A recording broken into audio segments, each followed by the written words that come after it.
Mirëmbrëma të nderuar teleshikues, Radio Televizionit Ra News, mirë se vini edhe në këtë diel në ora Sport Debat, si çdo diel ku jemi së bashku për gati 1 orë 30 minuta. Mirëmbrëma dhe përshëndetje, do të flasim sot një javë parë folën për ekipet shqiptare në Kupat e Evropës për ndeshjet e para dhe sot do të flasim për ndeshjet e para, ku kemi rezultatet e para, kemi dhe surprizat e para, por jo vetëm pasi nuk është as vonë dhe as herët edhe për startimin e kampionatit shqiptar të futbollit. Në ndiqni në radio në 96.7 MHz dhe në internet duke klikuar në oranews.tv. Prezantojmë pa humbur kohë të ftuarit tanë në studio, Mikel Janku, specialist futbolli, mirëmbrëma, mirë se keni ardhur. Mirëmbrëma. Shpëtim Duro, trajner futbolli në skuadrat të ndryshme të Superligës, mirëmbrëma, mirë se keni ardhur. Mirëmbrëma. Si dhe Andrea Marko, ish futbollisti Dinamos dhe ekipit përfaqësues, mirëmbrëma. Mirëmbrëma, faleminderit. Në anën tjetër, drejtori i revistës A Sport, Ervin Baku, mirëmbrëma, faleminderit. Kolegu im Dritan Lundra, mirëmbrëma, faleminderit tani qeni sërish. Ylli Aga, kolegu im në paketën sportive Supersport, mirëmbrëma, faleminderit. Mirëmbrëma.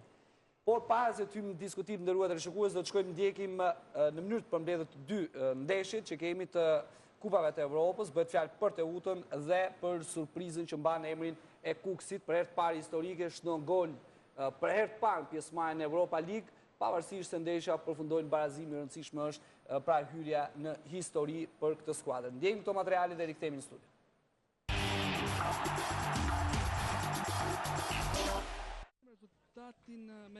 Teuta ka arritur të hedhë një hap të rëndësishëm për kalimin në turin e dytë të Europa League. Në Niko Dovana, djemtëdetit kanë arritur të mundin me rezultatin 3-1. Dacia Chisinau, në një takim i cili u shoqërua me emocionet forta, por që nuk u vua asnjëherë në dyshim fitoria e dursakëve. Teuta tregon shpejt qëllimin e saj për të marrë një rezultat pozitiv dhe për të shpresuar kalimin e këtij turi në Europa League. Të besuarit e teknikut Gugash Magani qarkullon më shumë topin, por nuk arrin të çajën murin mbrojtës të kundërshtarëve deri në minutën e 28 kur vjen edhe goli i parë i këtij takimi. Sulmuesi veteran Xhafa arrin të zhbllokojë shifrat dhe t'i jap skuadrës dursake avantazhin.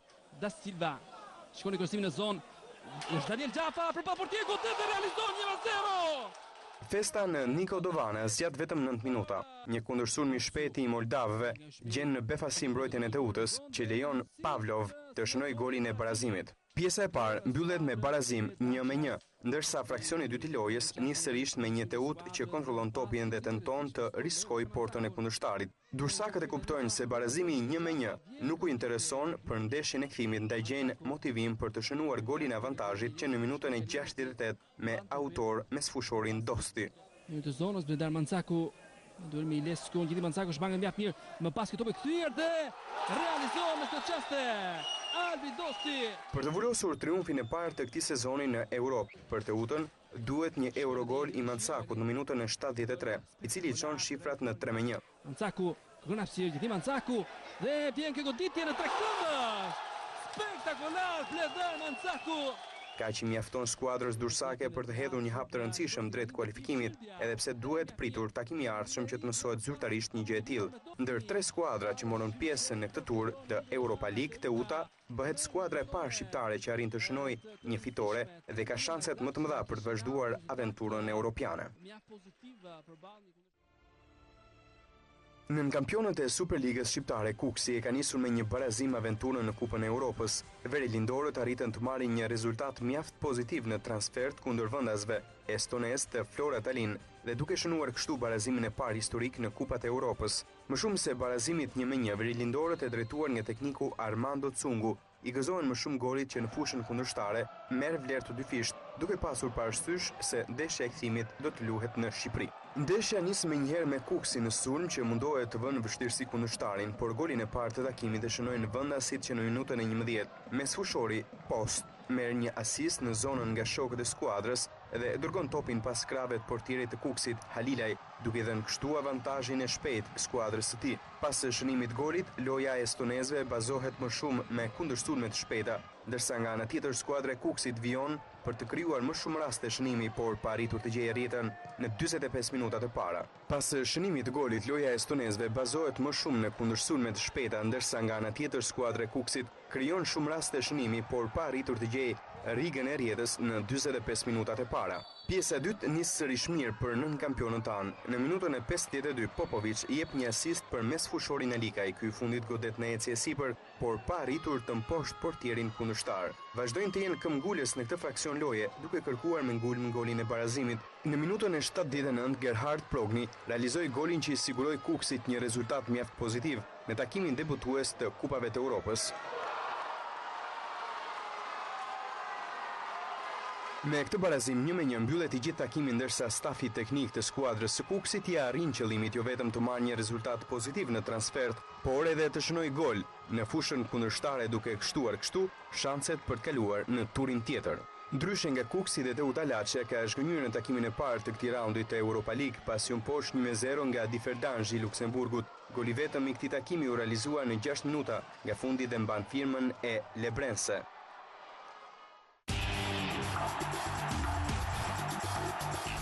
Ja kur I kthejmë në studio pas 2 materialeve që ndoqëm, zoti Janku, Kukësi harrin historinë për herë të parë, shënon një gol në Evropë dhe barazon. Për herë të parë luan, edhe për herë të parë shënon, para se shënonte do të theksojmë faktin që për herë të parë luan në Evropë, edhe shënon gol. Sigurisht nuk është Kukësi skuadra e parë shqiptare që luan për herë të parë në Evropë, edhe shënon gol.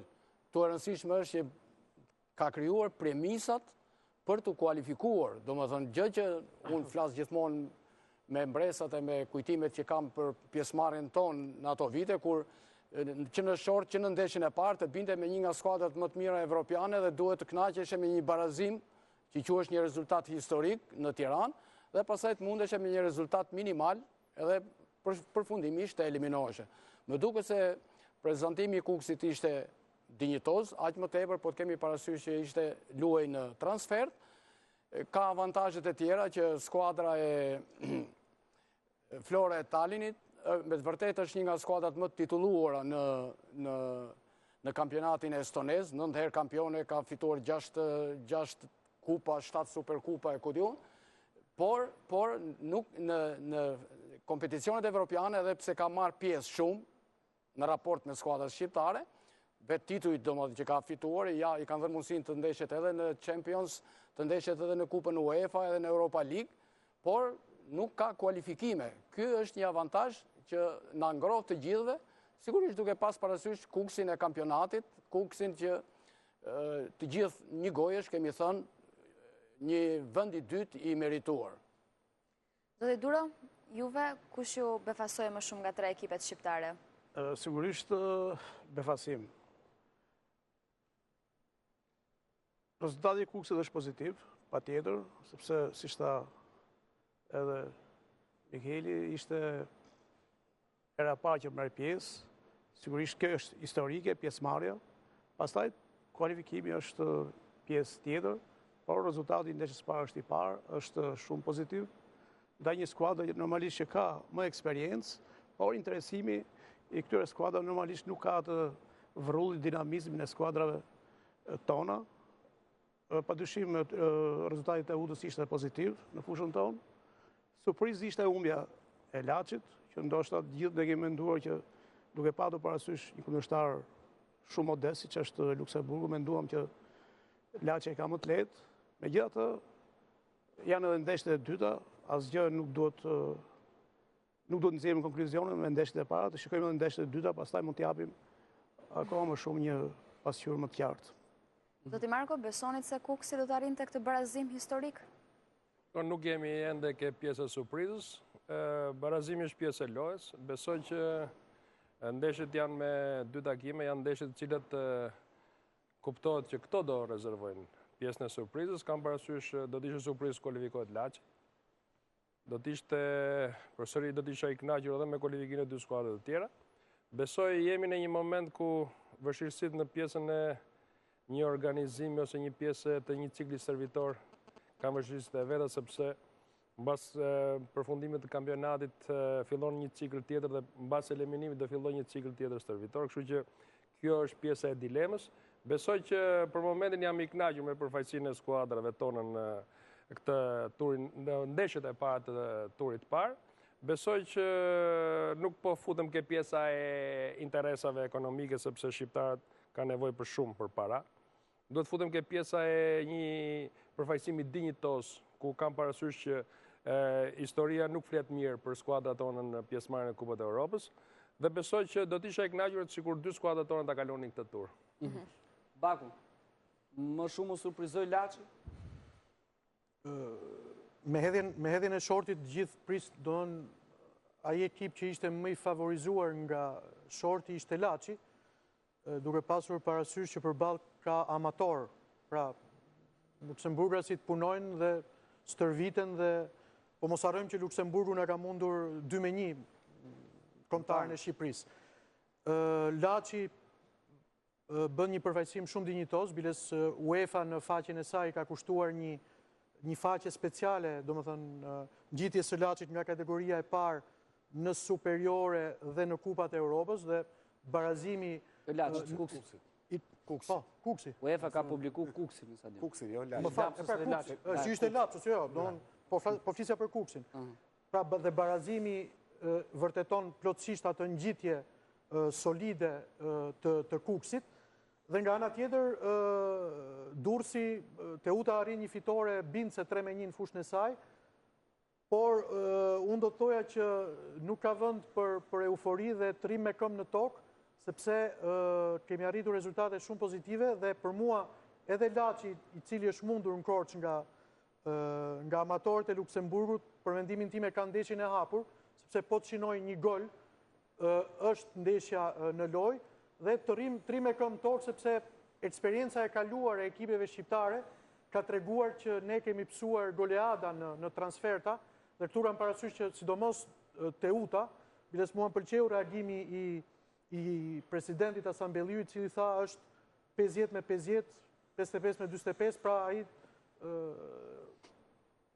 domethënë të rri me këmbë tokë sepse gjithçka është e mundur, por të treja ekipet shqiptare realisht kanë shanse për kaluar në turin tjetër. Lundra. Duket impresion pozitiv Teuta. Pra, do e veçoja qoftë nga Kuksi, qoftë nga Laçi, pra fitore 3-1 e skuadrës e Teutës. Përsa e përket Laçi duka ndodhur kur në herë që një skuadrë shqiptare të kthej rezultat në fushën kundërshtare. Jo, ajo që ditë për shembull është se është një ekip shumë i dobët. Kush? Ekipi që më poshtë i Laçi. Po themi që i Luksemburgut për shembull, kjo tregon nivelin e kampionatit shqiptar. A mund ma gjeni ku i gjetën profesionista që i luj me Laçin? Jo. Tani s'mund krahasojmë ne Lundra në futboll, po krahasu me Luksemburgun atëherë. Jemi poshtë në klasifikimin UEFA, jemi poshtë. Po, patjetër. Më bën përshtypje. Jo, jemi poshtë Luksemburgut. Poshtë Luksemburgut jemi. Jemi në vendin e 47. Luksemburgu është përpara në klasifikimin UEFA, që bën fjalë për klasifikimin e kampionatit shqiptar. Ja, okay, ta ndrydhemi Mikeli. Po, jo, s'ka problem. Jo, se ne themi që ishte skuadra më e dobët, ishte më fal, po cilët jemi ne, skuadrat tona, të gjitha skuadrat tona, të 4 skuadrat tona, pjesëmarrëse në këtë edicion në Kupat e Evropës, të 4 në renditjen e klubeve, jo të kampionatit, të 4 janë ndjeshëm në kundërshtarin përkatës. Në renditjen e skuadra evropiane, janë rreth 450, mos gabohem, në këtë edicion do në që renditën. Laçi është e 410 në renditje, ndërkohë që Differdanç 03 është e 281. Do me thënë, më falë, renditja unë e kuptoj, edhe unë vetë nuk i besoj shumë. Janë kod? Jo kod, por janë, do me thënë, është virtuale. Por ne, ama, shiko, ne i gëzojmë i kaj shumë edhe me të drejtë, renditjes edhe hopit galopant që bën kombëtarja. Po ne dim që s'jemi më mirë se Serbia. Madje pa luajtur, do me thënë, në gjithë shkallët, edhe kur vjen puna tash të krahasojmë me klubet, shiko, duhet të mësojmë njëherë me kulturën e futbollit që kanë Luksemburgasit, me edukatën, me disiplinën, sepse ti jesh 130 shkallë, do me thënë, nuk ka merita skuadra Luksemburgase, por është dobësia e skuadrave tona edhe e kampionatit tonë. Okej, Lundra, pajtoni ju se ekipi i Luksemburgut, ose futbolli i Luksemburgut është më lartë se futbolli shqiptar? Nuk besoj, po kampionat. Nuk besoj se në një futbolli shqiptar do luan dhe Luksemburg. Duket që kampionati shqiptar ka në një cilësi kaq të madhe sa të krenohemi me kampionatin shqiptar. Jemi të 47. Unë kam qenë në Luksemburg 2 herë. Ku llogaritet kampionati shqiptar me kampionatin e Luksemburgut? qoftë është ajo renditje, Laçi me këtë skuadrë e Luksemburgut është për arsye sepse Laçi 2 herë ka marrë pjesë Kupën e Evropës, kurse ajo është skuadër që 2 skuadra ka Luksemburgu dhe marrin pjesë rregullisht Kupën e Evropës. Kjo është renditje. Po unë jam i bindur, unë s'e kam parë ndeshjen Laçin me Luksemburgun. Logjikën. Patjetër, Shqipëria renditet e 47 në Europë për sa i përket kampionateve. Nga 52 shtete që ka Europa, 53, dakord. Shqipëria renditet e 47, do thotë ka 6 kampionate më poshtë. Flas për Superligën shqiptare. Pra 6 kampionate ka më poshtë, ka Andorrën, ka San Marinon, ka Ishujt Faroe dhe Luksemburgu është përpara nesh. Pra skuadrat shqiptare në Kupat e Europës nuk din të fitojnë. Kemi mësuar 7, 6, është tjetër çështje kjo, e kishim në aspektin ajo që tha Zoj Dura, po s'ka futboll në Luksemburgut. More po them me kampionati është më i fortë i Luksemburgut se joni. Shkollajt flasin tash pas nesh pas edhjes shortit Laçi ishte më i favorizuar. Jo më dha se dhe ai Luksemburgut fërkoi duart si libra me Laçi. Zotin Duro se e njeh nga Laçi nuk hyn në nivelin e skuadrave Tirana, Dinamo, Vllaznia, Flamurtari që kanë marrë pjesë rregullisht në Kupën e Evropës. Laçi ka hyrë 2 herë në Kupën e Evropës dhe kjo është disniveli me këtë skuadrë e Luksemburgut. Kurse Luksemburgu 2 skuadra ka, ato hyn rregullisht çdo sezon në Kupën e Evropës. Edhe them, kjo është arsyeja e renditjes para Laçit. Nuk është punë e Po Laçit, si kampionat taçi, si kampionat nuk i fare renditjes, por nuk mund ta krahasoj kurrë kampionatin e Luksemburgut, unë thash e kam parë, nuk ka skuadra fare, është super amator. Dhe krahasosh me Kryoni është profesionist. Renditjen. Po ku e gjetë profesionistin? Sa kombëtarja e Shqipërisë ka lënë, kështu sa ekipe kemi lënë kombëtare mbrapa. Jemi më mirë se shumë kombëtare në. Ore kombëtare renditjet janë provizore. Jetojnë të gjithë Gjermaninë, Zvicrën, Itali. U po them ta që shkojnë me sanduiç më. Do të bëj pyetje unë tash realisht me sanduiç për të bërë stërvitje. Çfarë numri kemi kombëtare, çfarë numri ka renditjes tani? Po nëse do ju sy, ka 40-50 janë skuadrat nivelit lart europian e botror që i kemi mbrapa momentalisht. Me tërmend e beson ti këtë renditjen e FIFA-s ku Kolumbia është renditja është Brazili 9. Ne duhet të flasim realisht, jo me statistikat e Luksemburgu. Kampionati shqiptar, Superliga shqiptare sot për sot është nga më të fundit në prag katastrofë. O siç është Superliga, janë edhe gazetarët, Shqipëria, infrastruktura. Mos akuzo gazetarët e shtypje. Mos është e drejtë. Nuk e kam ke tha për batut. Nuk besohet Superliga kështu me këtë formë. Okej, Ylli Aga. Atëherë, në momentin e shortit duhet të konsideruar sigurisht i favorshëm për skuadrat tonë, duke qenë se edhe shpërndarja shorti që jetët nga UEFA është e tillë që të jep mundësinë përballesh me kundërshtar për afërt në nivel dhe ke realisht mundësi për të kualifikuar. Nga skuadrat sigurisht që Laçi ishte më e favorizuar, duke qenë se do të luante me një skuadër të Luksemburgut, po jo në kuptimin klasik të amatorëve, pasi amator merr vlerë reale kur bëhet fjalë që ne jemi italian, gjerman, edhe po flasim për amator për ta bërë më të prekshme. Ishte edhe kampionati i viteve 80, ku Duro, Marko ishin një punë tjetër dhe stërviteshin dhe konsideroheshin amator. Edhe tjetra, nuk besoj që klubet tona kanë një nivel të lartë profesionalizmi për bërë një lloj diferencë të tillë me kundërshtarë si Differdanç.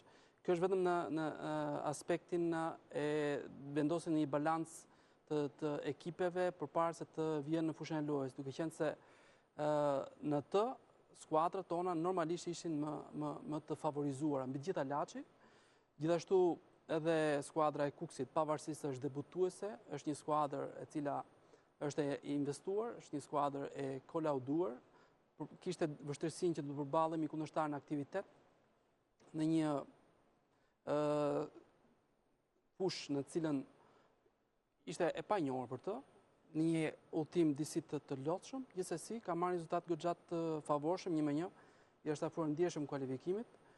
Për Teutën është rezultat goxha i mirë, por jam ato që shanset janë të barabarta, ndërsa Laçi, pavarësisht se është mundur, ka realisht mundësi për të bërë përmbysje, pasi i tillë është edhe kjo lloj përballje, nuk besoj që do të mund të bëjë diferencë kjo lloj skuadre në ndeshjen do luajë në shtëpi. Ta zgjerojmë pak edhe atë që nisi Duro, sepse është shumë interesante.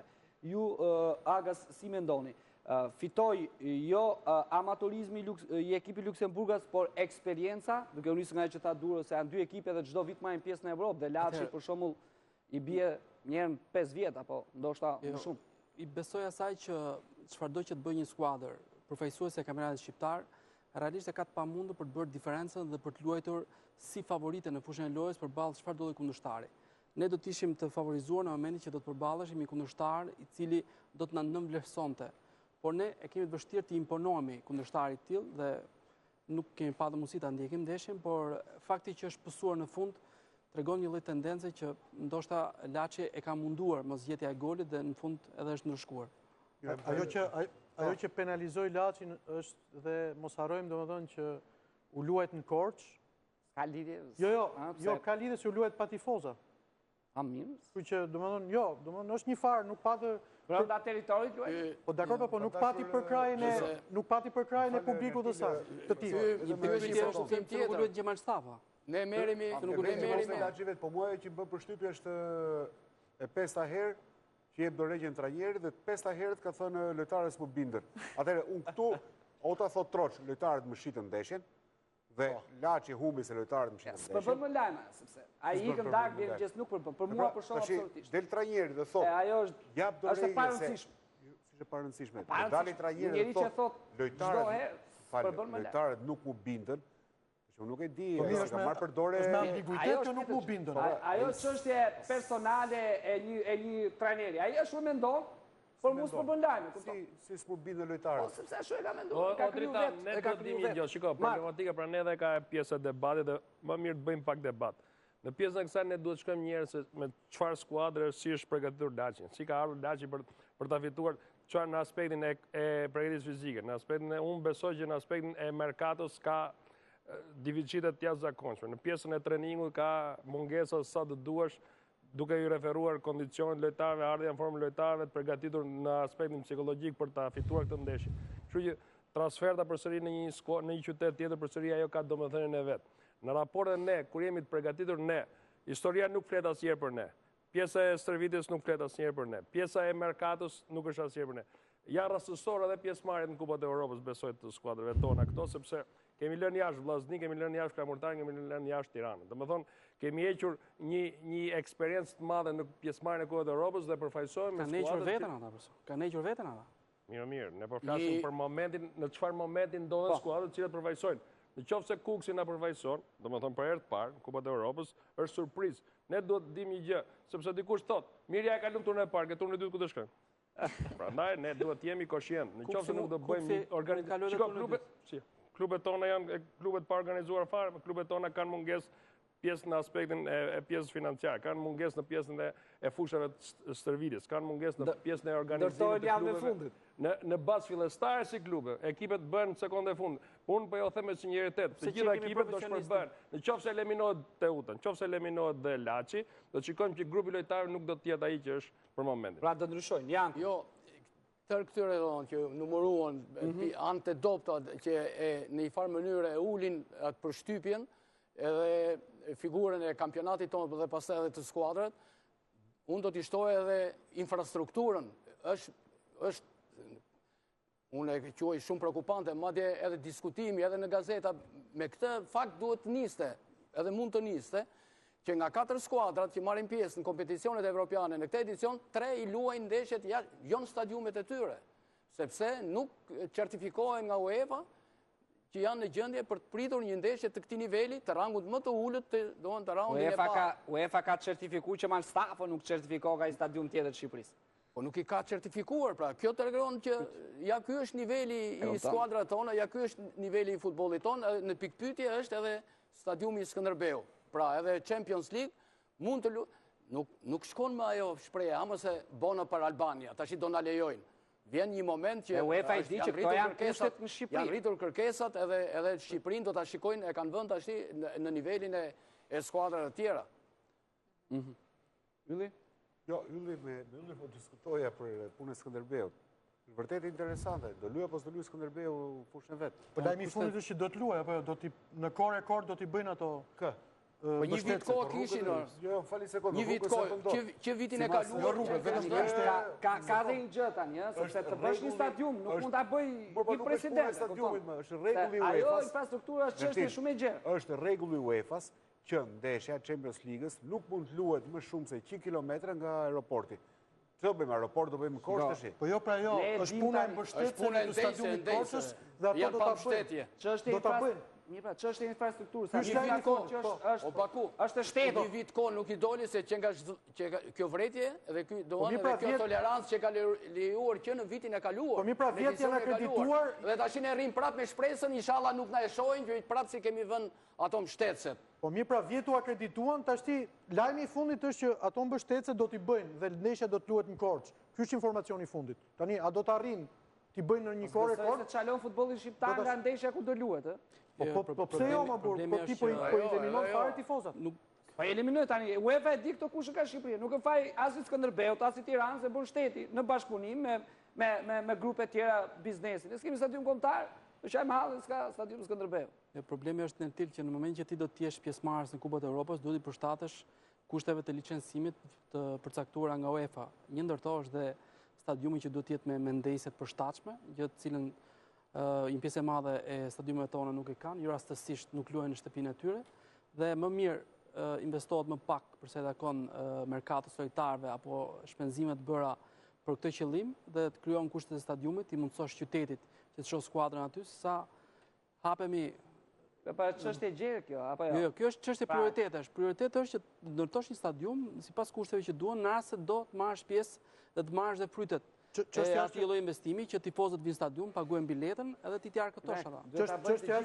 Çështja është që s'janë ndjekur prioritetet. Ne pam gjendjen e pam ke një reportazh mrekullueshëm të procesi sportiv të gjendjes së stadiumit Qemal Stafa, domethënë disa ditë para ndeshjes me Norvegjin, domethënë që pse e fali atë? Jo, që është stadiumi më i mirë. A erdhën drejtues të UEFA-s dhe thanë, ne i mbyllim syt se s'ka rrugë tjetër. Po është i vetmi stadium pra, domethënë.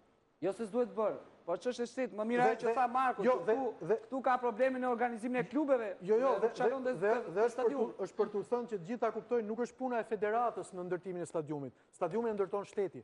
Kupton sepse ka gjithmonë një, domethënë pa dashur të stadiumin e ndërton privatizimi. Jo, po shteti e bën. Okej, shkëputemi për pak çaste, shkojmë në publicitet, qëndrojmë me ne për pjesën e dytë të emisionit.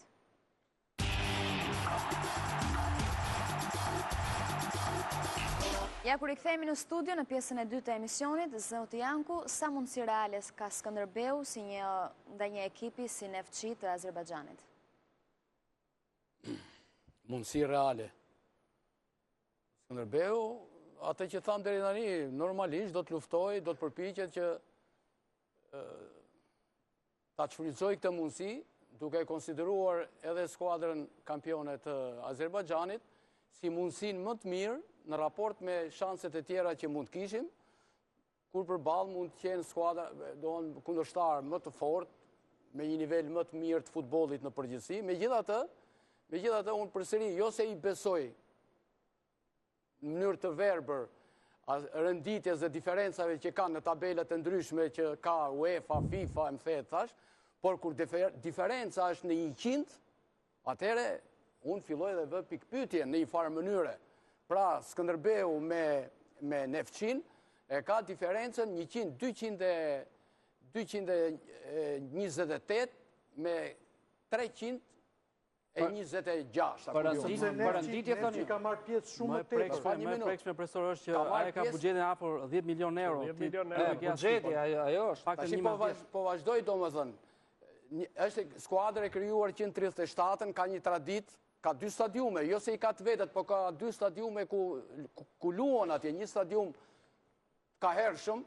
Ka buxhetin, ka infrastrukturën. Është ngritur 137-ën si naftëtari jon, Neftjanik, ku kanë qenë disa nga lojtarët më të mirë të kampionatit Bashkimit Sovjetik të asaj kohe. Banishevski është numri 1 i atyre. Ka një figurë sikurse është gjyqtari ansor me famë botërore në kampionatin botëror të Anglisë në 66-ën, Tofik Baramov, që ngriti flamurin dhe dha golin, është Azerbajxhanas dhe në stadium, në hyrje stadiumit është ngritur edhe monumenti i tij. Pra është një vend që ka traditë futbollistike, ne nuk e njohim sepse gjithmonë Azerbajxhani, domethënë të paktën deri në 90-ën ka qenë pjesë e ish Bashkimit Sovjetik, pastaj më vonë e kemi konsideruar bile ka akoma që e din që bën pjesë në Azi dhe nuk është vend që konsiderohet evropian. Azerbajxhani është realitet krejt i ri ekonomik, profesor. Kujtojmë tapin edhe... Të tjera, do më thënë.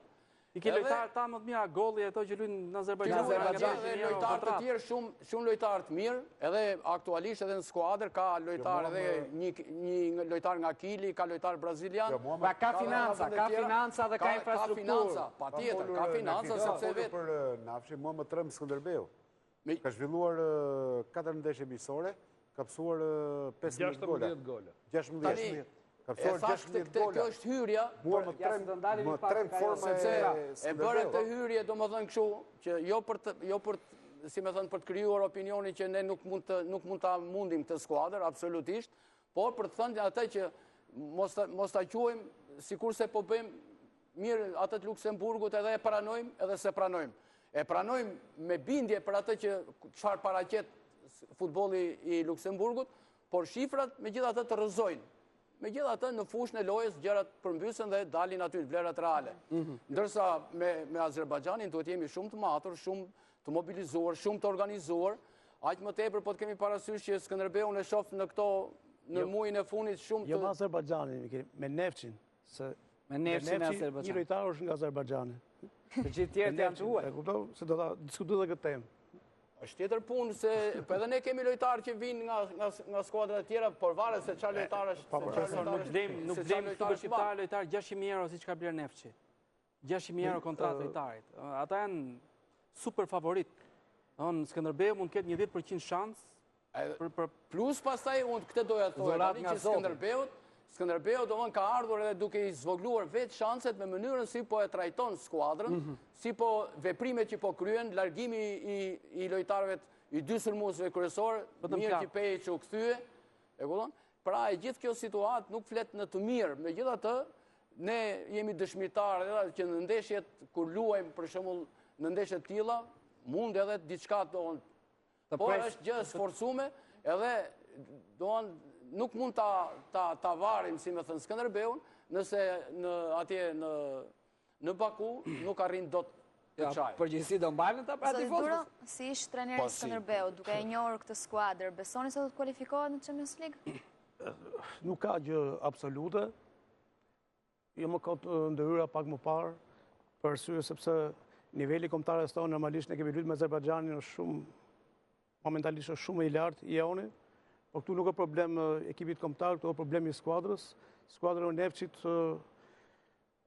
sigurisht kam qenë tani në Skënderbeu para 2 sezonësh, kam luajtur me Nefçin, me takim miqësor në Austri.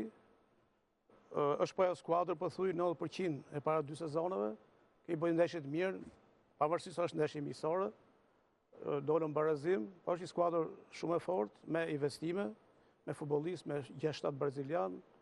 Ka shumë lojtarë të huaj, skuadër që tenton për të shkuar deri në renditjen e grupeve. Megjithatë, unë jam i mendimit që duke u nisur nga ndeshje, pavarësisht ndeshjes miqësore, duke patur parasysh edhe niveli që ka skuadra e Skënderbeut, që është për mua është një skuadër shumë e mirë, unë them që do konkurroj me dinjitet me Nefçin, por kualifikimi sigurisht që është i vështirë. Ne duhet kemi parasysh që skuadrat e ligës e grupit Champions janë shumë të forta të gjitha.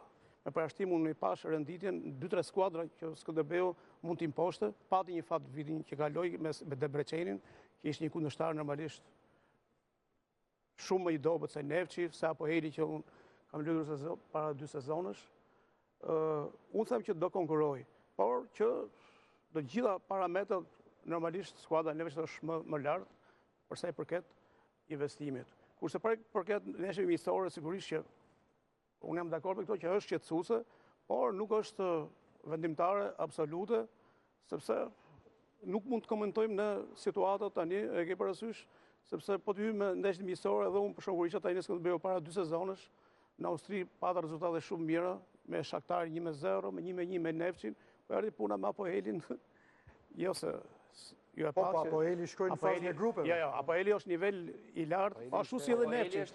Dhe Apoeli s'kishte lidhje fare me Çiprin. Kështu që duhet jemi çik realist me këmbë tokë. Por Skënderbeu skuadra jonë më e mirë, më e fortë, Dhe këto skuadrat që janë për shumë të ligës, do të kemi, ne s'do të ngremi edhe shumë në qiell të skuadrat që do kualifikohen turët e para, sepse skuadrat e Europa League normalisht janë niveli dobët. Shikohet tash nëse Kuksi kualifikohet, kishte kundërshtar një skuadër ose Bosnjës ose San Marinos. Pavarësisht për Kuksin është historike apo pjesëmarrje, po mos harrojmë se Kuksi ka 80% të lojtarëve që kanë luajtur rregullisht në Kupën e Evropës dhe në Champions League. Pra kanë eksperiencë. Në përbërjen organik. Por në Ligën e Evropës, në Champions League, janë skuadra shumë të forta, janë fare të përballueshme. Ju, zoti Marko, si e shihni Skënderbeu? Unë Skënderbeun? shoh një ndeshje jashtëzakonisht vështirë, duke nisur nga fakti që dy sulmues kryesor janë larguar, pavarësisht se ato pjesa e udhëtimeve, largimet, përsëri kthimet dhe rikthimet në skuadër krijojnë atë pjesën e vet shqetësuese për kokën e trajnerit dhe për mendjen e tij. Besoj që është një moment ku rezultatet në miqësore flasin për një psikologji jo shumë të mirë dhe një formë jo shumë të skuadrës, pavarësisht se presidenti Skënderbeut bën humor që në stadium kishim edhe spionat e Neftit dhe ne nuk është ajo loja. Ajo, o ka qenë një batut. Batut. Edhe batuta është pjesë edhe, shiko, e jetës, sepse ne s'do rrim vetëm që do qajmë sepse po mundemi. Inshallah në ndeshjen atje nuk janë ata të Barcelonës, se mos na e morin skemën ata, se mos del grup Skënderbeut. Edhe ne humor do bëjmë. Ne duam dimi gjë që në çdo lloj stërvitje, në çdo lloj, shiko, mënyrë se si ekzekuton ti lojën, mënyrë se ti interpreton lojën, aq më tepër në mënyrë se si të shkosh, sepse të gjitha informacionet janë. Edhe Nefti ka bërë neshjet e vetë miqësore. Unë besoj që Skënderbeu do ta ketë jashtëzakonisht vështirë, duke referuar edhe fakt se më men me Debrecenin, pasi 1-0 lindi shqetësimi në qoftë se kualifikoheshim ku do bëjnë ndeshje 2, sepse deri në pjesën e turit parë ne na lejoi të luajmë ke stadiumi Skënderbeut. Në turin e dytë ishte tepër e vështirë, Biles do të mendoj që mund ta bënin ndeshjen e dytë të turit dytë jashtë Shqipërisë. Kështu që besoj që është tepër e vështirë ky moment. Megjithatë, do të them një gjë tjetër që harmonizimi dhe mënyrën se si është ekzekutuar fundi i kampionatit për Skënderbeun unë se kam pritur mirë, sepse kam parë që aty ka pasur shumë ramje të skuadrës në pjesën e një, duke siguruar kampionatin pati shumë lëshime dhe për të rimarrë formën do duhet një super sforcë, duhen servite të gjata, duhen servite të harmonizohen. Miqësorët se kanë ndihmuar Skënderbeun? Jo, absolutisht fare. Miqësorët të humbasësh 3 miqësorë nga 4 dhe të pësosh 16 gole, domethënë pra ne thanë krijojnë një raport psikologik. Pavarësisht ne mundohemi që do themi që ndeshjet e kupa pjesëmarrëse janë tjetër gjë, por nuk është tjetër gjë sepse në fundit janë këmbët, janë po ata lojtarë, janë mënyrë se si ekzekutojnë ata pjesën e lojës. Besoj që është ndeshje shumë e vështirë, dhe të isha i kënaqur nëse ne barazojmë aty ose arrijmë një rezultat minimal, në mënyrë që të kemi mundësi që paktën në Korçë të japim një rezultat pozitiv. Megjithatë që është ndeshje vështirë, kjo nuk ka, thash, ne analizuam Neftin, është skuadër shumë e investuar. Mund të them që i ka lojtarët me 2-3 milion lojtari, kurse lojtari i Skënderbeut më i shtrenjtë mund të jetë 50.000 euro. Pra qështu nuk ka ndonjë dyshim që mund të themi ne që ka vështirësi. Kjo nuk është as problemi neshje miqësore, as problemi i stërvitjeve, është problemi që kemi kundërshtar super të fortë. Nuk është niveli apo elit, por shumë i fortë se Debreceni që ka qenë vjet, është një skuadër, nuk ka asnjë futbollist azer, mund të ketë 1 ose 2, janë gjithë futbollistat brazilianë me komsi tuaj, belge. Ka barazuar Milano me Inter. Është skuadër që ka objektivin turën e parë, nuk e diskuton, do kërkon të shkojë më lart. Më lart, okay. Ylliaga. Ndaj të njëjtin opinion që është një diskutim krejt tjetër, konkurrimi në Champions League dhe në Europa League, edhe për faktin që duke qenë në një vazo të fundit të kontinentit, është mundësia që të gjesh gjithmonë skuadrat super të përgatitura, siç edhe në këtë rast Skënderbeu do të përballet me një super fuqi të Europës lindore. Ashtu siç realisht Azerbajxhani është në vitet e fundit, boll kujtoj që 4 lojtarë brazilianë që ka janë gjithë marrë nga skuadrat të Serie A braziliane, pra të kampionatit më të mirë, të ekipeve më të mira. Plus edhe diferencat që tregojnë dukshëm edhe nëpërmjet kontratave të siguruara me këta lojtarë apo me gjithë grupin e lojtarëve që kanë përbërje. Nga ana tjetër do të ndaj një opinion të kundër, pasi realisht besoj që drejtuesi Skënderbeut kanë bërë maksimumin për të ndërtuar dhe për të ruajtur këtë grup lojtarësh. Duke kujtuar që është larguar vetëm Sebino Plaku për një kontratë shumë më të mirë se tek Skënderbeu, ndërkohë që është afruar Mario Morina që mund ta konsiderojmë ndoshta lojtarin më të mirë të paktës vjes parë të sulmit në kampionatin ton. Është afruar Gilman Lika, absolutisht lojtari jonë më i mirë. Është afruar gjithashtu Sefa pas një sezonit mirë.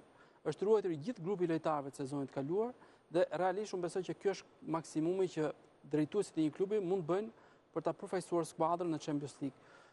Nuk i marr fare në konsiderat ndeshjet miqësore të zhvilluara apo rezultatet e tyre.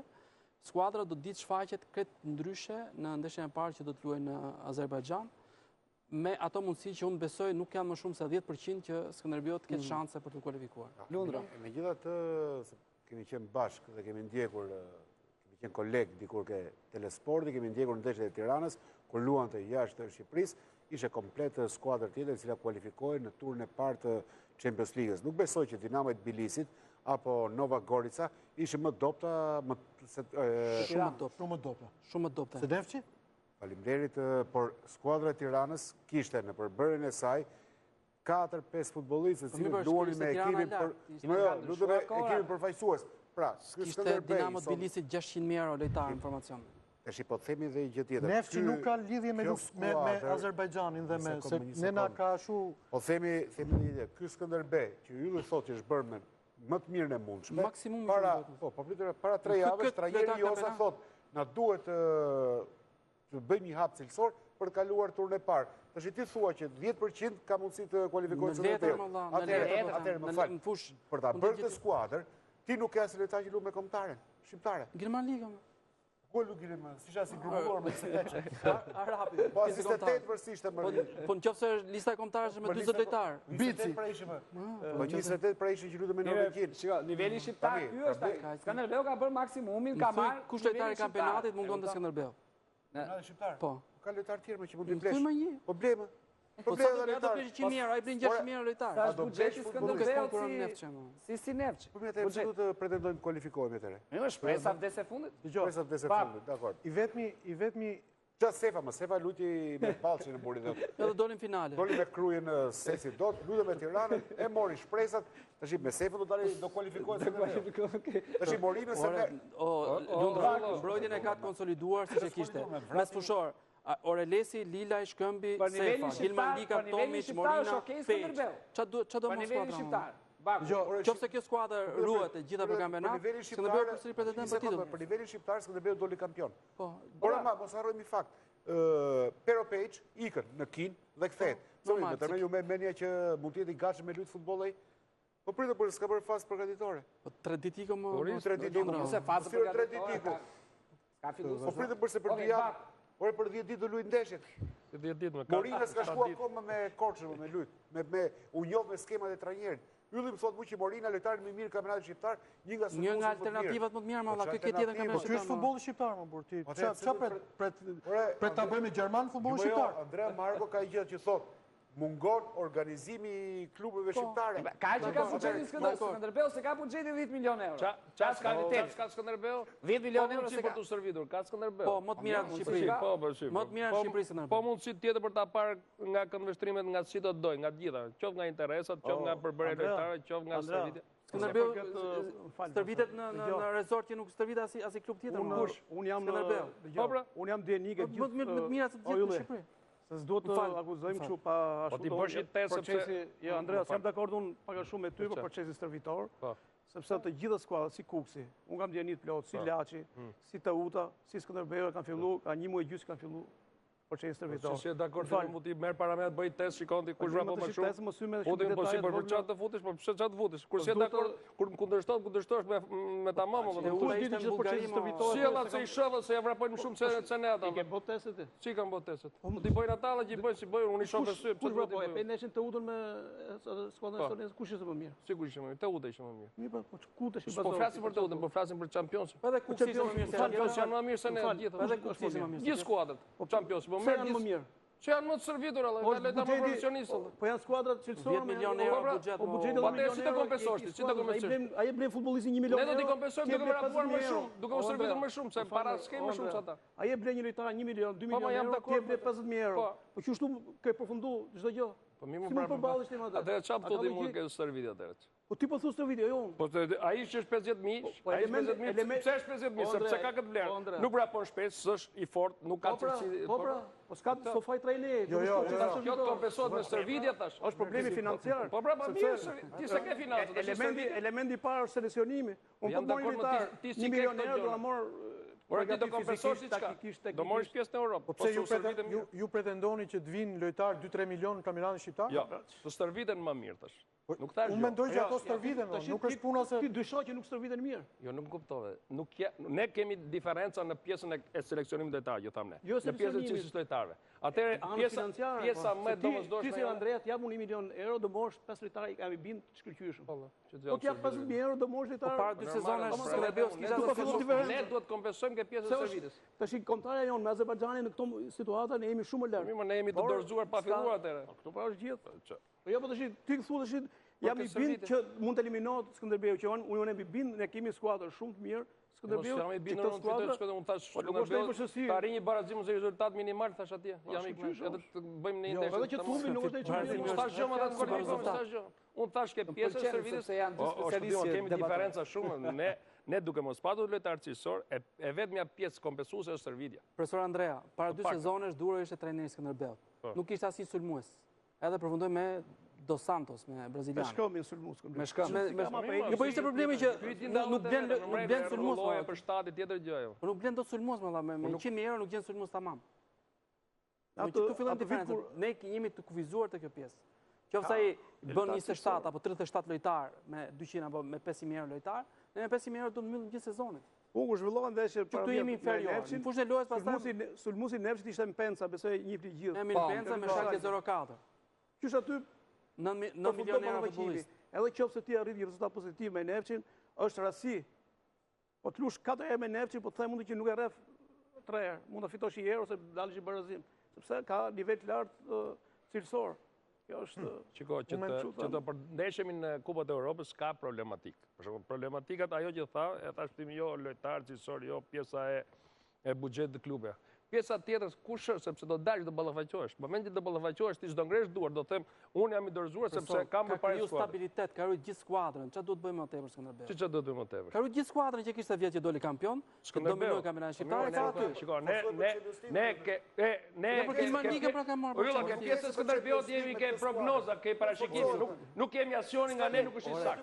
Po ka misa molla si që po ka llogarim molla si kush ka llogarim? Një klub Tremenes e Skënderbeu 100 milion euro që zotri merr pjesë në Champions League, merr 330.000 euro të ardhe nga UEFA. Do bie 300.000 euro lojtarin ky?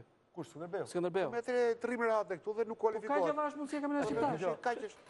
Nuk ishte kaq për deri para 5 vjetë nuk ishte kaq për Buridhot.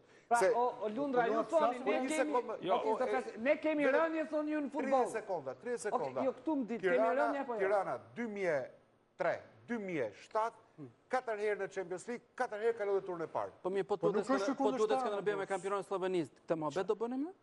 Skënderbeu me kampionin slovenisë, po nuk e diskutoj që e kalon me këtë nivel të skuadrës që ka Skënderbeu. Këto skuadra që janë estoneze, luksemburge, moldave nuk i diskuton, por janë skuadra përballë. Kampioni e Slovenisë, kampionja e Gjorgjis pra, nuk janë një lloj me Nevçin.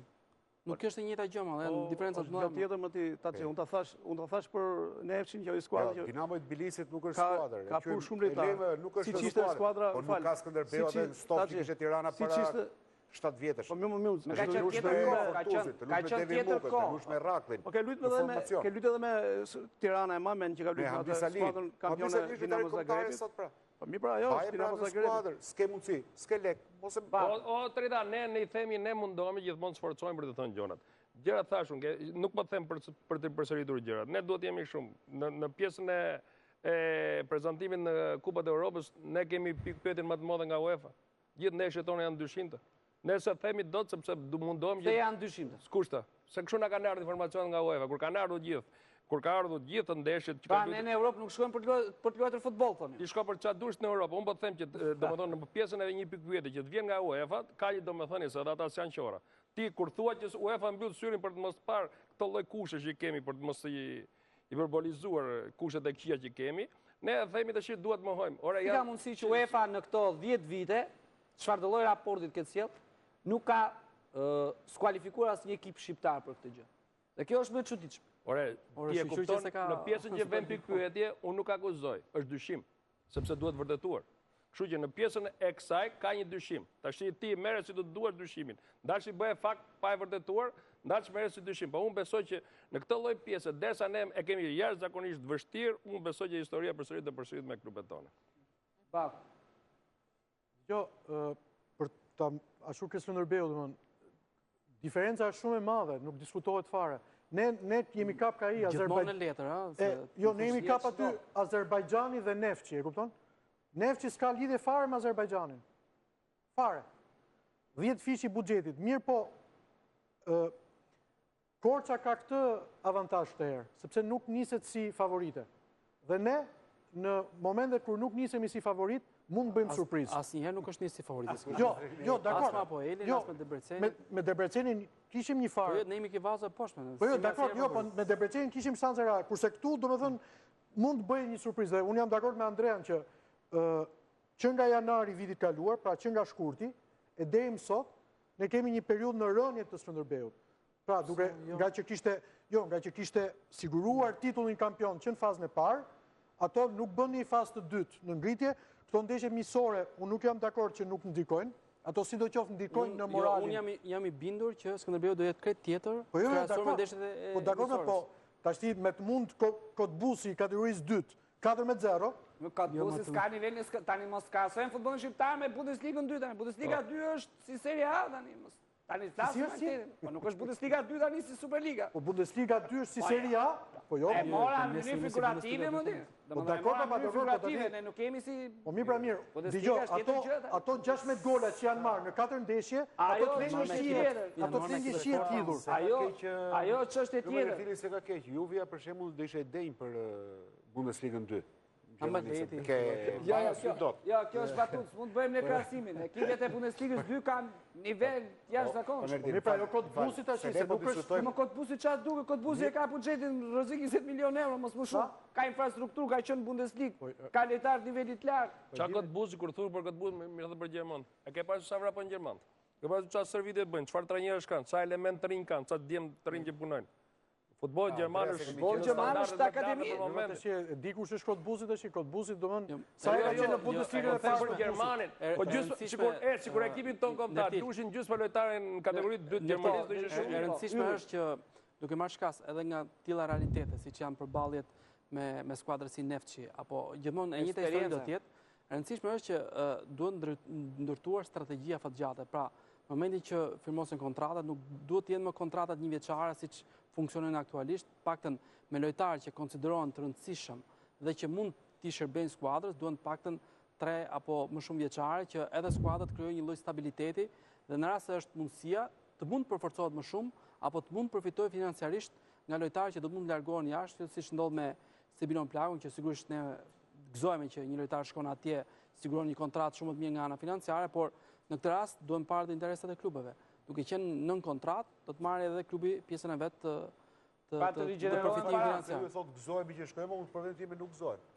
Mu vje keq një lojtar po të marrë 200.000 euro Sebino Plaku, jo, Sebino, Jati Sebino se të gëzohen që të marrin lekët. Unë nuk gëzohem valla. Se ikë një futbollist. Okej, kjo është çështje tjetër, është çështja mundësish, aq i kemi. Jo të gjithë gëzohen. E më vjen çudia më e madhe më. Me çudia më e madhe më që lojtarët e shqiptar më shkruajnë kontrata dhe në fund fare thonë, nëse do ikë jashtë shtetit, jam i lirë ti këtu. Ku e parti? Thiago Silva, Cavani, po marr shembull bëj. Kjo më kujton epokën e mikut ton të përbashkët, Refik Alili, që falte kartonat e lojtarëve për tregu zemrën e mirë. Bravo, qoftë se këtë do e thoja, se skandal i gjë tjetër. Zoti Janku, në media para disa kohësh, mos gabojnë, gazetën Sport Express është bërë një shkrim, mund të më korrigjosh nëse kam gabim, se pas Evropës te Skënderbeu mund të ketë ndryshime. I tremen ju se Skënderbeu mund të ketë fatin e Dinamos? Ja, unë nuk shoh arsye. E kam parasysh atë shkrim, edhe më duket se mund të ketë ndryshime, por këto nuk varet me ndryshimet politike. Tek Partizani, më falë, do më thënë se nuk është vëndi t'i bëjmë tilla debate, por për mendimin tim personal, do në ndikoj sa veprime do më thënë administrative, po aq edhe ndikimi politik nda një skuadre që shikoj, do më thënë si trashëgimtare, ku diun e tjera, edhe pse ishte, në të vërtet, ishte një trashëgimtare e denje e traditës më të mirë të futbollit shqiptar, që furnizonte rregullisht ekipin kombëtar, dhe që ishte në vetvete një kombëtare në kampionatin shqiptar për grumbullin e lojtarëve që kishte nga të gjitha qytetet. Pra, në këtë rast që të dalë tek shembulli që dhat ju, mua më duket që nuk gjason absolutisht, nuk ka këtë simptom, si me thënë, aty mund të ketë ndryshime. Ndryshimet mund lidhen me paknajësitë që mund të ketë drejtuesi tek ne, sepse drejtuesët që ne i quajmë president, ose të tjerë i quajmë president, e kupton? Në një moment caktuar e lënë skuadrën pa pikën e përgjegjësisë dhe nuk kanë asnjë farë detyrimi. Dhe pastaj të flasim ndryshe për Skënderbeun. Do na hapet temë tjetër pastaj. Jo, këtu problemi është, shiko, problemi është edhe tek Tirana, ju hapët Skënderbeun, problemi është edhe tek Tirana. Unë lexoj në media, ka 2-3 javë, që në klubi, sportdashësit, lojtarët janë në ankth, si do dali zgjedhjet, si do dali kjo, kush do fitoj. E pa kuptueshme, krejtësisht edhe. Po sepse klubet si kemi privatizuar. Çfarë lidhje, jo se nuk marr vesh nga çfarë ndodh. E kupton? Por nuk e bëj, me sinqeritet them, nuk e bëj lidhjen. Edhe në rastin konkret, nuk ka. Ktu ka probleme tjera.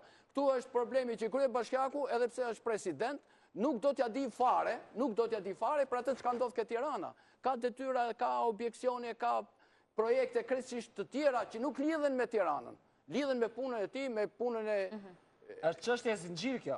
Pra, përderisa nuk kemi privatizim klubi, këtë pasojë do vun. Patjetër pra. Se s'kemi as investor që investojnë 10 milionë euro. Këtu interpretim nga kryebashkiaket në radhë parë, që duke krijuar shoqëritë aksionere me aksione fillimisht 100% bashkiake të bashkisë, ideja, unë kështu e kam kuptuar, ideja ishte që gradualisht, kur them gradualisht jo për 10 vjet, por brenda 1-2 vjetësh, aksionet fillonin edhe të shpërndaheshin aksionet, mund të mbete edhe bashkia aksionere nëse mund të kishte kapacitete për të mbajtur, po jo dominuese aty, edhe kam parasysh një shkrim, po në një gazetë sportive, edhe një deklarat të kryebashkiakut Elbasanit, i cili kishte përvojë të madhe edhe në drejtimin e klubeve, sepse ka drejtuar edhe klube sportive dhe klubin e skuadër i sportit, edhe i thonte, i drejtohesh kolegëve ti kryebashkiak, jo prezident. Pse fryheni, i thonte, pse gufojeni kur ju thonë presidentat klube? Çfarë presidenta qeni ju dhe unë bashkë me ju? Edhe pse unë diçka kuptoj nga kjo fushë. Ai është titulli vetë shpallur. Sepse edhe për të marrë një lojtar, shkruan te ai, ne duhet bëjmë atë... Pse po qenë... Oke, dhe diskutojmë nga pjesës tjetër, shkem në publicitet që ndrojnë ne për pjesën e fundit e emisionit.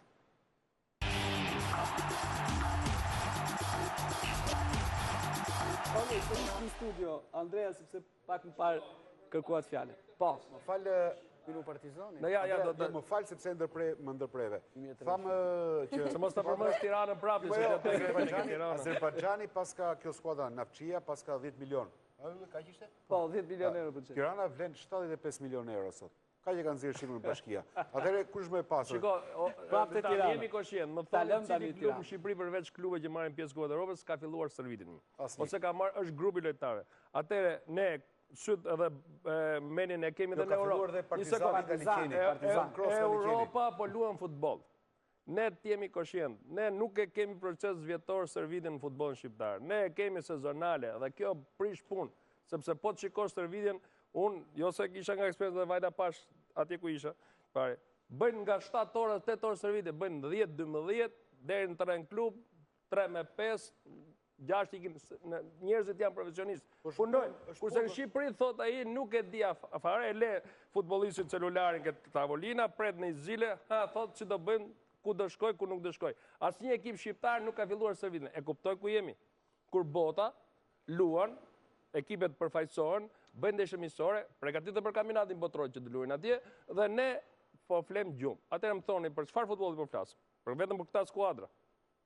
Ky është realiteti i futbollit shqiptar. Skuadra shqiptare akoma s'ka filluar servitin. Nuk po flas pjesën e dokumentacion, nuk po flas për pjesën e licencimit, që kanë probleme federata e mbyll syrin, sepse deri në momentin e fundit shkojnë regjistruar. Erdhi lista, e thot Dinamo vjet ka shkuar me vonesë, nuk çon edhe federata dhe ushtë në kampionati, e din. Që po flasim për futbol dhe rezervohemi, sforcohemi që të paktën të themi 2 fjalë të mira. Po ku t'i gjej? Ja, ky është realiteti. Okej, ndalim pak të Partizan. Zoti Duro, rikthehemi pak tek Partizani. Sa do ndryshoj kampionati me rikthimin e Partizanit? Po, sigurisht që ato fjalë të përgjithshme që dihet që Partizani Dinami nga skuadra me traditë kampionatit shqiptar, patjetër që do japi, nuk ka asnjë lloj diskutimi që do japi bukuri kampionatit shqiptar. Por si mjafton vetëm emri? Megjithatë, unë tash normalisht që kam lexuar për gazetë, se jam në brendësi, them që ka afruar shumë futbollistë nga Maqedonia, nga Kosova, dhe unë personalisht kam njohuri, janë futbollistë të mirë që kanë luajtur me Prishtinën, me Shkëndinën e Tokës, që sigurisht për nivelin e kampionatit shqiptar janë lojtarë të mirë. Them që do bëjë një skuadër të mirë, do jetë konkurruese në kampionatin shqiptar, patjetër. Andrea, Partizani? Partizani, shiko, unë që vjetë dhe kur e mori shpëtimi, kisha besim që do të ngjitej, sepse ishte edhe shpëtimi ende, se biles me sa ka morë vesh pjesë e klubit, nuk e di e kam të sartë, paktën zemrën e ke Partizanës. Pa mirë, zemrën, po. Mirë, nese. Jo, nuk e di këtë, po me informacionet atë që...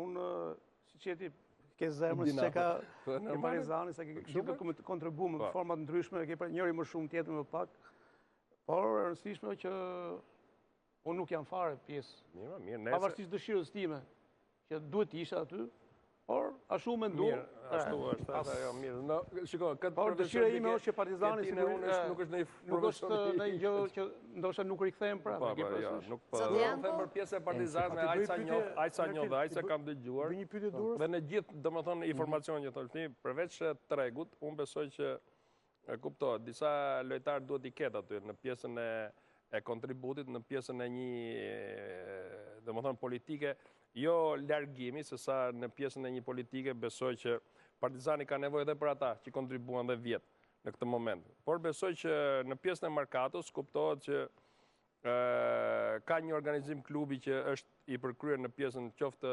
gjithmonë flasim ke pjesë e stafe, në pjesën e aksionerëve, në pjesën e organizimit të klubit, por besoj që vështirësi do t'i ketë sepse në këtë moment kuptohet akoma nuk kanë mbaruar terrenet që janë atje lart. Jemi në një moment... Si edhe te Mercato ka synuar një strategji ndryshe. Shiko sa delikat, ky kampionat është shumë delikat, do bien 4 skuadra. Po, konkurenca është e madhe. Në momentin që vitin tjetër do bëhet me 10 skuadra, të gjithë, qoftë dhe pjesë e specialistëve, qoftë dhe pjesë e gazetarëve, fillojnë në mendjen e tyre punon duke i bërë shpejt e shpejt në mënyrë imagjinare portret në gjithë skuadrave, do të shikojmë që do të jetë një kampionat jashtëzakonisht i vështirë dhe do ta kemi shumë të vështirë duke patur parasysh që edhe pjesën e kombinacionit në fazën e dytë dhe pjesën e interpretimit të Kujdes Tiranën, kujdes dhe Vllazninë. Do ndalemi te Vllaznia Tiranë pak. Kujdes Vllaznin. Ti bëj një Duro, i mbyllët ato problemet që kishin me Partizanin, që kishin lidhje me detyrimet që kishte Partizani për ju apo? Ja, pyetja ka qenë korrekt edhe kemi çdo gjë do normale, nuk ka ne. Ja, kurioziteti im është probleme gazetarese kanë qenë ato që nxorën në shtyp. Je marrë vesh me mirë kuptim, nuk ka asnjë lloj problemi. Do them kujdes Nertil, kujdes Vllazninë, e cila... Jo, ti bëj edhe një pyetje durrës për atë dhe kthejmë te Vllaznia. Në rast se do të merrje një ofertë qoftë si trajner, qoftë si drejtues, do të riktheheshit sërish te Partizani besoj, pavarësisht largimit. Tha Duro.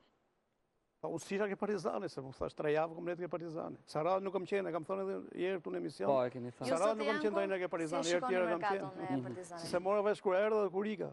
Mercato e Partizanit, unë them që urdhë? Mercaton dhe ambicjet e Partizanit. Po, ambicjet kuptohet që ambicia kryesore e Partizanit edhe kur ishte në kategorinë e parë, mendonte jo vetëm thjesht që do ngjitet në superiore, por mendonte ku do ngjitej pastaj në shkallët e superiores deri ku do shkonte, sepse sikur se thot Tirana për shembull që është e shprehje ka fanellë të rënd, apo Dinamo ka fanellë të rënd, Vllaznia po ashtu, edhe Partizani nuk e ka më të lehtë nga këto që numërova. Mua më të bën përshtypje fakti i seriozitetit me cilën ata po merren në mënyrë veçantë edhe me Mercaton, i ndjek kryesisht nëpërmjet mediave, po edhe në kontaktet që kanë pas kur na thresin ndonjëherë për ndonjë aktivitet që ka drejtuesit edhe klubi. Domthonë ndryshon edhe koncepti që mbisundon tani është Partizanin ta bëjmë të njohur, nëse dikur për shembull ishte i njohur në gjithë Shqipërinë, në kuptimin që kishte futbollist thuajse nga të gjithë qytetet kryesore, përfaqësues të gjitha skuadrat Tani duhet ta bëjnë dhe në Kosovë. Tashi, po, pikërisht. Po shkojnë nga halli në Kosovë, më profesor, nuk po shkojnë se duhet ta me botë njëon, jo. Se lojtarët jo të nivelit lartë, nuk ka futbolli Kosovës më shumë se futbolli shqiptar. Janë futbollistat, paktën Dura mund të ndihmoj, edhe mund të më korrigjoj, janë ndër futbollistat më të mirë që luajnë në kampionatin ndër futbollistat më të mirë, nuk thash më të mirë, që luajnë në kampionatin kosovar. Tash nëse pretendojmë që të përfaqëson kampionati kosovar në vetvete, kjo është tjetër problem, më fal. Është kthyer në modë si punë afrikanëve që vinin tek gjatë Bishdilin ka pas. Tha dikush, jo, edhe Partizani ka pas me brazilianë këtu. Ktu ka dhe një problem tjetër, është edhe problemi, ta themi domethënë, siç e mendoj unë, është edhe problemi ekonomik, problemi financiar.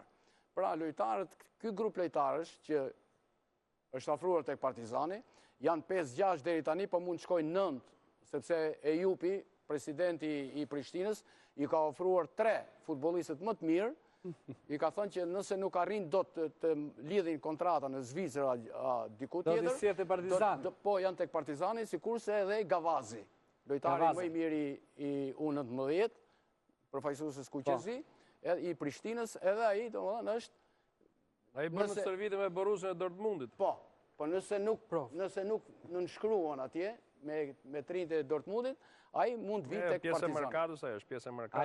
Ajo është edhe këtu, jo, lidhet edhe interesat financiare. Pse thash unë? E para e punës njëra ata doon kushtojnë më lirë në raport me lojtarët. Po çfarë produkti? Nuk ka emër më Partizan.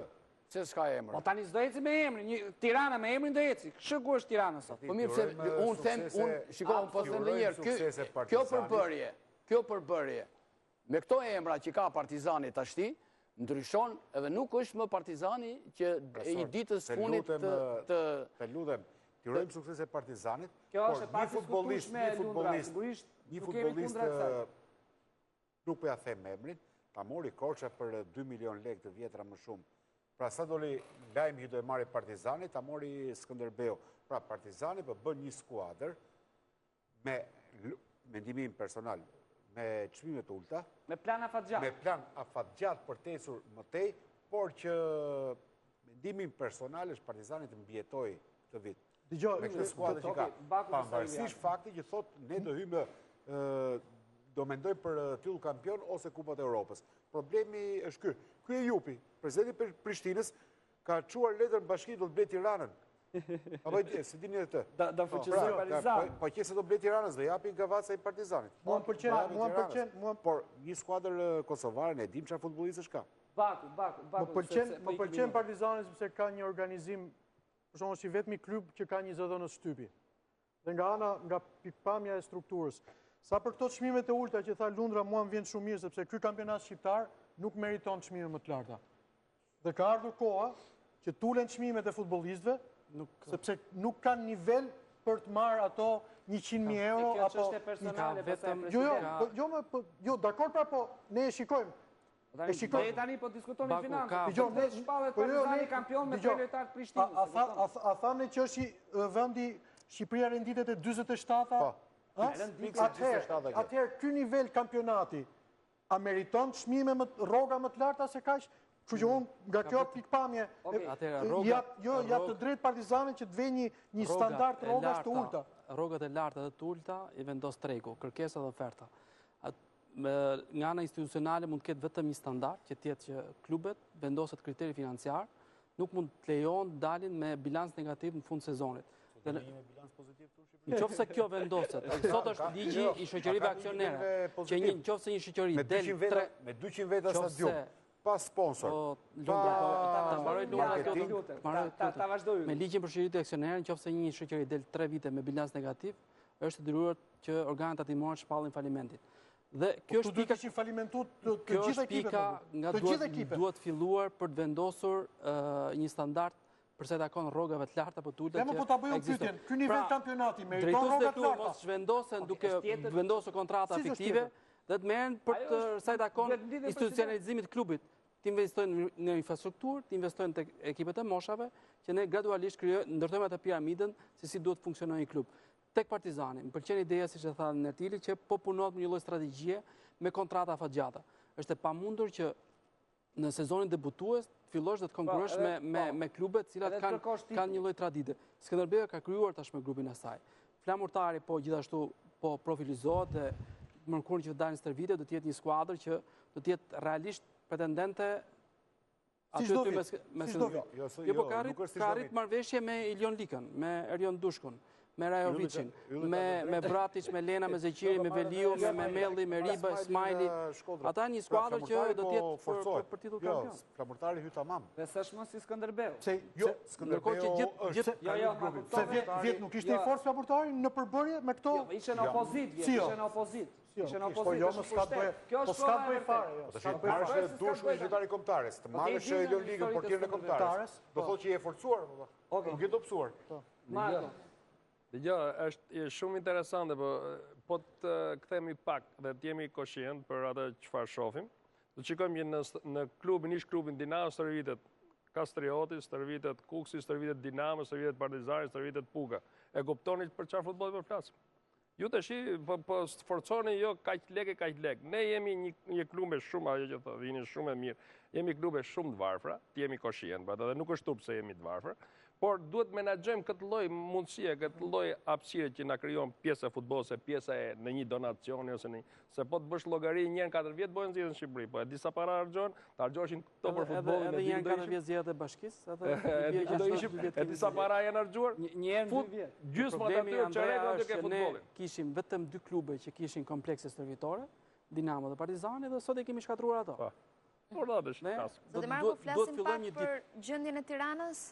Sa mundësi ka synuar titullin? Unë pjesën e gjithmonë kam pjesën e Debulezës gjithmonë është pjesa e skuadrës kryeqytetit, sepse Dinamo, Partizani dhe Tirana janë ekipe që kanë dhënë tonë në futbollin shqiptar, duke referuar qoftë pjesën e historisë, qoftë pjesën e cilësisë, qoftë pjesën e mbajtjes së një peshe të madhe të ekipit kombëtar.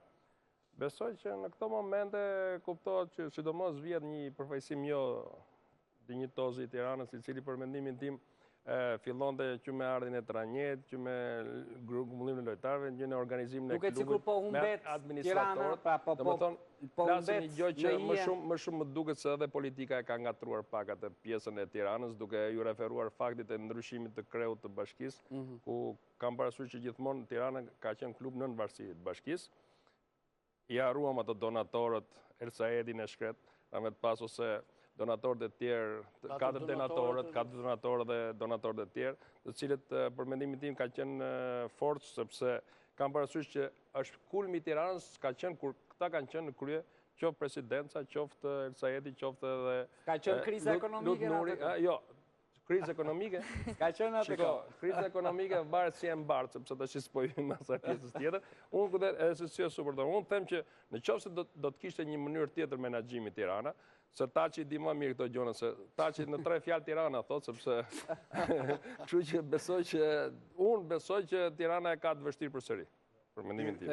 Pavarësisht sepse duke referuar grupit të rinjve, sepse ne themi një herë Bebi Tirana, Bebi ose Tirana Junior. Unë besoj që Tirana edhe Partizani edhe Dinamo, nëse do të rriten ke akademia, nëse do të fillojmë ke ekipet bazë, tash unë po jo them ekipet bazë, do të fillojnë 10, 12, 14, 16, 18, 21 dhe më radh. Nëse skuadrat kanë këto ekipe, unë po jo them e kanë sigurt të ardhmen. Jo, unë do them vetëm një shprehje për të proporcuar dhe i tha Andrea. Jo më larg se 2 ditë përpara, Indrit Fortuzi bëri një postim në Facebook, ku shkruante humbim një betejë, po s'kemi humbur luftën, demokrat, do bashkohemi, do fitojmë. A kishte për zgjedhjet? Kishte për zgjedhjet. Tha se mos ishte për Më pas kanë ardhur të paktën mbi 140 mesazhe, nga cilët 140 kanë qenë Indrit, çfarë do bëni për Tiranën. Pra, asnjë nga ato që postonin në Facebook nuk e kishin mendjen që humbi PD-ja apo fitoj PS, po mendjen e kishin ke Tirana. Indriti absolutisht asnjëri si dha, nëse sot na dëgjon në këtë emision, le t'i javi përgjigje. Çfarë do bëhet me Tiranën? Shikoj, ju Tiranës keni probleme se ju ktheni ke 67 akoma dhe keni humbur gjithë këto kampionate, fitoni dot kampionatet, doni me mori kampionatet lehtë. Merrni kampionatet lehtë. Qofse Fortuzi merrni kampionatet kështu. Megjithatë, ajo kjo situatë nuk e justifikon 67-ën. Qofse Fortuzi ka në pushime javës tjetër do e kemi këtu. Uroj që ta kemi këtu dhe uroj që më fal. Po, Nertin ka ke premtuar emisionin me Faruk Sidinin. Po, Dinamo Tirana. Merë dhe Andrejan edhe për problem. Ditët të fundit ka patur tratativa në bashki. Në fakt, drejtuar nga nënkryetari e bashkisë, pasi kryetari është i angazhuar me një tjetër fushat, për të gjetur një zgjidhje sa më të mirë për të ardhmen e Tiranës, lidhur edhe me interesin që disa biznesmen kanë shfaqur për ta marrë atë. Më shqetëson fakti që po zgjatën se tepër me të tilla tratativa, dhe në momentin që do të mund zgjidhet në aspektin ligjor, besoj që Tirana nga ana sportive nuk do të jetë gati për të bërë një start ashtu siç duhet dhe për të organizuar për të afruar lojtarë që realisht meritojnë bluzën e Tiranës. Duro, keni pasur oferta për drejtuar ndonjë ekip Superligës deri tani? Asnjë ofertë. Jenë pritje besoj. Pritje. Në fund kemi. Ju më bot pyetja ke pas një ofertë, asnjë lloj oferte. Bile ta se ka shku beni nga njeriu fare. Jo, asaj nuk i dihet. Në Shkodër mund të ketë ndryshime, mund të riktheheshit sërish? Shkodër normalisht unë më kalu mirë, sinqerisht pavarësisht situatave që u krijuan. Më vjen keq përsëri situata është problematike. Nuk është faj bashkisë. Normalisht e morën shumë e buj në janar, këto që erdhën, por si duket nuk e kanë patur seriozisht për të mbajtur vllaznin, sepse u bëj situatë jashtëzakonisht e zhurmshme në ato momente, me shumë mbledhje, mezi e morën vllaznin dhe e dorëzuan për 3 muaj, e ke parasysh. S'është serioze, thënë. Duro, ti bëj një pyetje Duro, a je bërë pishman që i larguar nga vllaznia, sepse ta mbaroj, sepse Partizanit mori me një buj jashtëzakonisht madhe dhe nuk e di do të shkarkoj në një mënyrë jo shumë gentlemanësh, shumë shpejt dhe domethënë pa lënë fare të punojë. Thuhet tamam, shkarkimi ishte shumë i shëmtuar, ja. Po pra, a je bërë pishman që i larguar nga vllaznia, sepse ishte pak dhe një vendim i yti, sepse e para punës nuk e di njeriu të ardhmen, po ta di njeriu të ardhmen. Unë nuk do u largoja nga vllaznia, sepse unë me kryetarin e bashkisë arrim ta analizojmë fazën e parë, morëm vendime për të ardhmen, e ke parasysh? Do merrnim disa futbollistë që kishim për të arritur objektivat në fazën e dytë. Sigurisht Yri, ndërmjet presidenti i ri, kërkoi një për të ndryshuar fizionomin skuadrës së vllaznisë. Normalisht kërkesat e shumta që pata në ato momente nga Partizani, presidenti që është aktual, po edhe tifozët shumë. Edhe situata që tek vllaznia erdhi presidenti i ri, ai sigurisht kërkonte trajnerin, preferencë e tij është më së normale, prisha kontratën me mirëkuptim me vllaznin, edhe insistimi i drejtuesve të Partizanit ishte shumë i madh që të vijë nga Partizani, por largimin as vet sot unë nuk mund ta kuptoj. Po më vjen keq domon për vllaznin sepse u trumpetuan ndryshimet, por unë kam lënë vllaznin 4 pikë larg vendit të tretë që ishte larg Europës, dhe në fund fare vllaznia shkoi 10 pikë larg vendit të tretë. Pavarësisht se kampionati nuk është me 2-3 ndeshje të bukura, kështu e thash që presidenti i ri që e mori nuk e pati me seriozitet vllaznin, sepse duhet ta merrte dhe ta çonte në majat më të larta. Bashkia, them, ka qenë super korrekte gjithmonë me ato financat që kishte, unë pata vështirësi, pavarësisht se ishin korrekt, por nuk kishim mundësi blerje bik me lojtar cilësor. Dhe dyshimi im, kur ika ke vllaznia ishte, në atë moment, kur u largova unë, ishte Gilman Liga, ishte futbollist i lirë. Të vetmi futbollist që do të merrte vllaznia, që unë kam kërkuar me insistim verën e kaluar, ishte që do ta merrte Gilman Ligën, se ishte i lirë nga Tirana. Në atë moment që nuk mori Gilman Ligën, thash unë përsëri kjo vllazni s'do ketë përfundim. Megjithatë unë mendoj që ka ardhur momenti në futbollin shqiptar që nëse duhet ngrejmë pak të nivelin e futbollit shqiptar, që bashkitë duhet të divorcohen përfundimisht nga klubet dhe të studiojnë ofertat e biznesmenit, shiten aksione sepse bashkitë në të gjithë qytetet shqiptare. Biznesmen që afrohen me projekt biznese, jo me... Dgjoj, po pra, me të gjithë qytetet shqiptare kanë 1000 probleme me rrugë, me ujësjellsa, me drita, me gjitha dhe është luks i tepërt ti ngarkosh bashkisë marrjen e një ekipi. Sepse nuk kanë lekë, po nuk kanë lekë. Sigurisht shpëtimi e di çfarë ndodhi aty, ju gazetarët e keni një gjë që unë e kam vënë re shumë mirë që doni gjithmonë të gjeni lajm, por ai ka një gjë që ai gazetari ose X gazetar s'do ta përmendesh, ata të Shkodrës kanë pasur gjithmonë, nuk kanë pas asnjëherë tendencën e bon sensit duke u nisur për kjo është e vërtetë. pjesë e trajnerë më falë që kanë ardhur nga Tirana. E shkarkonin durën çdo ditë. Shpëtimin, kanë parasysh Gimcanën që ka qenë aty, kanë parasysh Dvatë. Domethënë, ata kanë qenë gjithmonë në shigjethat e pare. Nuk është ti mund... Nuk ka lidhje. Jo, kështu është e vërtetë. Jo, nuk e banalizojmë tani. Jo, nuk e banalizojmë. Gazetari mund shkruaj çfarë Nuk tash kështu. Domethënë, në qoftë se një trajner, në qoftë se ditën e hënë, mbas neshës, shef që bamë punë, jo sulmohet ne, është drejtë e shtypit normal. Në pjesën kur ka tendencë, shiko, unë fundit shiko. Dhe e njohin detaj, qoftë ekipi, qoftë trajner, nuk influencohen fare nga opinionet që mund të jenë edhe të blera. Që opinion, edhe këtu gajer gazetarin, edhe ju gazetar jeni kështu që deklaroni, sepse unë nuk po them pjesën e tendencës. Unë po them që atmosfera që do një njeri, kërë është ja batgji, është mirë, ketë një laft mirë. Indicjet... Jo, më nuk bëjmë më trajner, unë jam lërgur. Unë jam rehat. Indicjet i marrin nga klubi, është ajo që tha Po, besoj po, do jemi prapë për të debatin. Do të ambylla vetë me i batut, Janko, kë shikoni dy ekipe rival për titull? Për titullin kampion? Po, që do të nisi për kampionatin. Ska filluar akoma stërvitje, u tha këtu.